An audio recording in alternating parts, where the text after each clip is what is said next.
என் அன்பு குழந்தையே, உனக்கான நல்ல விஷயங்களை சொல்வதற்காகவே உன் தாயானவள் இன்று உன்னை தேடி வந்திருக்கின்றேன். என் பிள்ளையே, கணவனை இழந்த அல்லது கணவனை விட்டு பிரிந்த ஒரு பெண்ணால் உன்னுடைய வாழ்க்கையை இன்று சூனியமாகி நின்று கொண்டிருக்கின்றது. என் தங்கமே, அம்மா சொல்கின்ற விஷயம் யார் என்று முதலிலேயே நான் சொல்லிவிட்டேன். இவர்கள் யார் என்பதையும் நீ நிச்சயமாக அறிவாய். என் தங்கமே, இவர்களால் உன்னுடைய வாழ்க்கையில் இன்று நடந்து கொண்டிருக்கின்ற போராட்டங்கள் உன்னால் தாங்கிக் கொள்ள முடியாத போராட்டமாக இருக்கின்றது. வாழ்வா சாவா என்கின்ற மனநிலையில் என் பிள்ளை நீ இருந்து கொண்டிருக்கின்றாய். என் தங்கமே, அவர்கள் தங்களின் வாழ்க்கையை தொலைத்து விட்டார்கள். அதற்காக மற்றவர்களின் வாழ்க்கையை நன்றாக வாழ்வது அவர்களுக்கு விருப்பம் இல்லை. அதாவது தனக்கு வாழ்க்கை நன்றாக இல்லை என்றவுடன் மற்றவர்களும் நம் முன்னால் சந்தோஷமாக இருந்துவிடக்கூடாது என்று நினைக்கின்றார்கள். அவர்களினுடைய வாழ்க்கை அவர்களுக்கு கேள்விக்குறியாக நிற்கும் பொழுது அவர்கள் முன்னால் இன்னொருவர் சந்தோஷமாக இருந்தால் அவர்கள் மனதை ஏற்றுக்கொள்ள மறுத்து நிற்கின்றது. என் தங்கமே, இவர்களை தேடி வேறு எங்கும் அலையவும் வேண்டாம். என் தங்கமே, அம்மா சொல்வதை நீ முழுமையாக கேள். நிச்சயமாக அவர்களினுடைய இந்த கோபத்திற்கும் உன்னை வாழ்க்கையில் பழிவாங்க வேண்டும் என்று நினைத்த அந்த எண்ணத்திற்கும் என்ன காரணம் என்பதை நீ புரிந்து கொள்வாய். என் தங்கமே, பொதுவாகவே தன்னுடைய வாழ்க்கையை இழந்து நிற்கின்றார்கள். அவர்களுக்கு துணை என்று பேசுவதற்கு யாருமே இல்லை. அவர்களின் மனதில் இருக்கின்ற எண்ணங்களை வெளிப்படுத்த அவர்களோடு இல்லை. அப்படி இருக்கின்ற சூழ்நிலையில் அவர்கள் முன்னிலையில் நீ உன்னுடைய வாழ்க்கையை சந்தோஷமாக வாழும் பொழுது அவர்கள் மனதிற்குள் ஏக்கம் வந்து விடுகின்றது. நாம் இதுபோல சந்தோஷமாகத்தான் வாழ்ந்தோம், ஆனால் இப்பொழுது அந்த வாழ்க்கை நமக்கு இல்லாமல் போய்விட்டது. நம்மை இந்த விஷயங்கள் எல்லாம் ஞாபகப்படுத்தாமல் இவர்கள் இருக்கலாமே என்றுதான் அவர்கள் நினைக்கின்றார்கள். காலத்தினுடைய கட்டாயம் அவர்களினுடைய வாழ்க்கை இப்பொழுது இந்த சூழ்நிலையில் இருக்கின்றது. ஆனால் அவர்கள் முன்னால் நீ சந்தோஷமாக இருப்பதாய் வெளிக்கொட்டி கொள்வது அவர்களின் மனதை வேதனைப்படுகின்றது என்றால் நீ அதனை செய்யாமல் இருக்க வேண்டும் அல்லவா? என் தங்கமே, பொதுவாக கணவன் மனைவிகளுக்கு இடையில் இருக்கின்ற அந்நியம் 4 சுவற்றுக்கு நடுவில் இருந்தால் மிகவும் நல்லது. வெளியில் சென்று அதை காண்பிக்க வேண்டும், அன்பை நிரூபிக்க வேண்டும் என்ற அவசியம் யாருக்கும் இல்லை. அதே நேரத்தில் இது போன்ற ஒருவரினுடைய வாழ்க்கை கேள்விக்குறியாக நிற்கும் பொழுது அவர்கள் முன்னால் நின்று கொண்டு நீ சந்தோஷமாக இருப்பதை உணர்த்தினால் அவர்கள் காயப்படுத்துவது மட்டுமல்லாமல் அவர்களின் மனதையும் ரணமாக்குகின்றாய் என்பது ஏன் உனக்கு புரியவில்லை? என் தங்கமே, என் பிள்ளையாகிய நீ யாருடைய மனதையும் கஷ்டப்படாமல் தானே வைத்திருக்க வேண்டும். இன்னொரு விஷயத்தில் பார்த்தால் அவர்கள் நினைக்கலாம், நம் வாழ்க்கைதான் இப்படி ஆகிவிட்டது, அவர்களாக சந்தோஷமாக இருக்கட்டும் என்று பெருந்தன்மையோடு அவர்கள் நினைக்கலாம். ஆனால் அந்த பெருந்தன்மை அவர்களிடத்தில் இல்லை என்றால் குற்றம் உன் மீது திரும்பிவிடும் அல்லவா? நீ இந்த வாழ்க்கையை எப்படி வாழ்கின்றாய், நீ என்னவெல்லாம் செய்கின்றாய் என்பதை கண்காணிப்பதே அவர்களின் வேலையாக மாறிவிட்டது.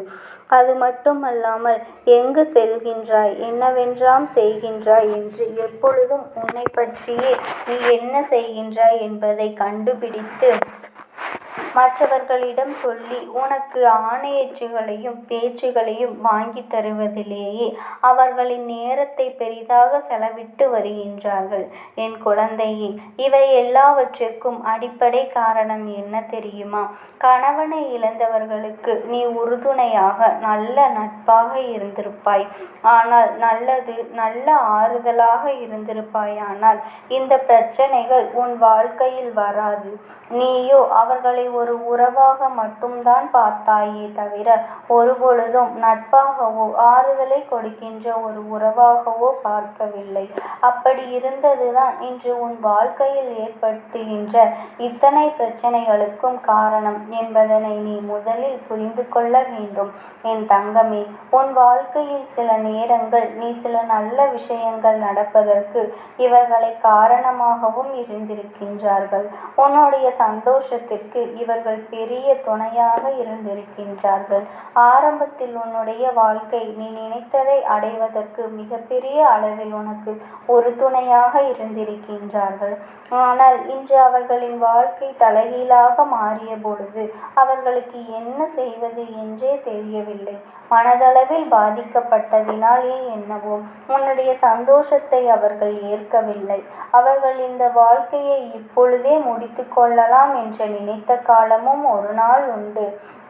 ஆனால் அவற்றையெல்லாம் இப்பொழுது தாண்டி வந்து எப்படியாயினும் இருக்க வேண்டும் என்கின்ற மனநிலை இருக்கும் பொழுது, என் தங்கமே, உன்னால் முடிந்த அளவிற்கு ஆறுதலை அவர்களுக்கு கொடுக்க வேண்டுமே தவிர ஒருபோதும் அவர்களின் மனதில் காயங்களை ஏற்படுத்தும் விதமாக நடக்கக்கூடாது.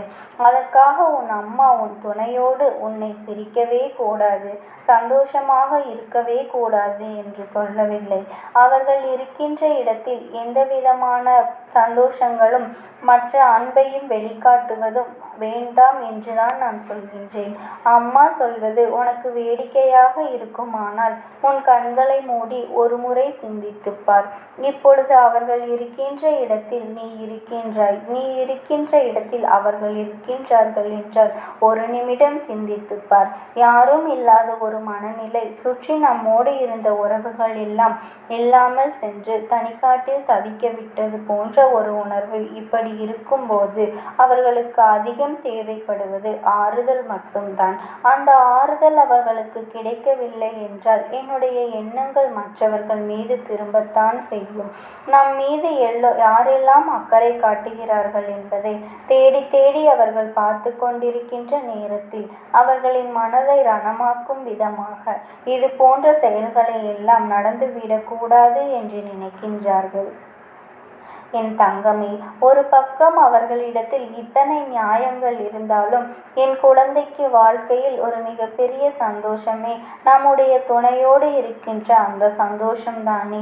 அதிகபட்சமாக நேரம் கிடைக்காவிட்டாலும் கிடைக்கின்ற நேரத்தில் சந்தோஷமாக சிரித்து பேசி மகிழ்வதை கூட அவர்களால் ஏற்றுக்கொள்ள முடியாமல் இருப்பது எந்த அளவிற்கு அவர்களின் மனநிலை பாதிக்கப்பட்டு இருக்கின்றது என்பதை உனக்கு உணர்த்தி காட்டுகின்றது. எல்லா சூழ்நிலையிலும் இந்த வாழ்க்கை எப்படியாவது கடந்து வந்து விட வேண்டும் என்றுதான் நீயும் போராடி கொண்டே இருக்கின்றாய். எத்தனையோ முறை இந்த வாழ்க்கையை விட்டு சென்று விடலாம் என்று நினைத்திருக்கின்றாய். அவர்களின் வாழ்க்கை இப்படி ஆகிவிட்டது என்பதற்காக நம்முடைய வாழ்க்கையும் இப்படி நாம் தொலைத்து விட வேண்டும் என்றல்லவா அவர்கள் நினைத்து கொண்டிருக்கிறார்கள் என்று என் பிள்ளை நீ வேதனைப்படுகின்றாய். இல்லாததையும் பொல்லாததையும் சொல்லி இல்லத்திற்குள் நிம்மதியில்லாத சூழ்நிலையை உருவாக்கி விட்டார்கள். அதனால் என் குழந்தை உன்னுடைய மனது படுகின்ற பாடு என்னவென்பதை உன் அம்மா என்னால் புரிந்து கொள்ள முடிகின்றது. என் தங்கமே, இது நாள் வரையிலும் அவர்களின் எண்ணங்கள் கெட்ட எண்ணங்களாகவே இருந்துவிட்டு போகட்டும். ஆனாலும் என் தங்கமே, அவர்களை மாற்ற முடியாது என்பது எளிதான விஷயம் அல்ல. ஆனால் உன்னை நிச்சயமாக மாற்ற முடியும். உன்னால் தான் உன்னை மாற்ற முடியும். அப்படியானால் நீ என்ன செய்ய வேண்டும் தெரியுமா? எப்பொழுதுமே அவர்களுக்கு ஒரு ஆறுதலாக நீ இருக்க வேண்டும். எந்த சூழ்நிலையிலும் நீ அவர்களுக்கு கை கொடுப்பாய் என்ற நம்பிக்கை அவர்களுக்கு கொடுக்க வேண்டும். அப்படி அந்த நம்பிக்கையை நீ கொடுக்கும் பொழுது அவர்கள் வாழ்க்கை இனிமேல் எந்த சூழ்நிலையிலும் துணை இல்லை என்ற ஏக்கமே அவர்களுக்குள் வராமல் மாறிவிடும்.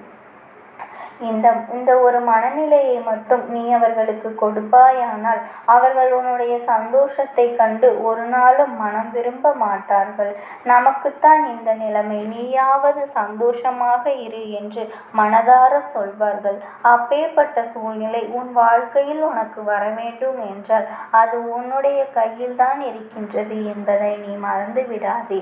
என் அன்பு குழந்தையே, எப்பொழுதும் இந்த தாயானவளின் பிள்ளையாகிய நீ மற்றவர்களுக்கு கெடுதலை செய்யாமல் உன்னுடைய வாழ்க்கையை மட்டும் நீ சந்தோஷமாக பார்த்து கொண்டு மற்றவர்களிடத்தில் அன்பை மட்டுமே செலுத்த வேண்டும் என்று இந்த தாயானவள் ஆசைப்படுகின்றாள். என் அன்பு பிள்ளையே, எப்பேற்பட்ட கஷ்டமான சூழ்நிலையிலும் நீ என் நாமத்தை மட்டும்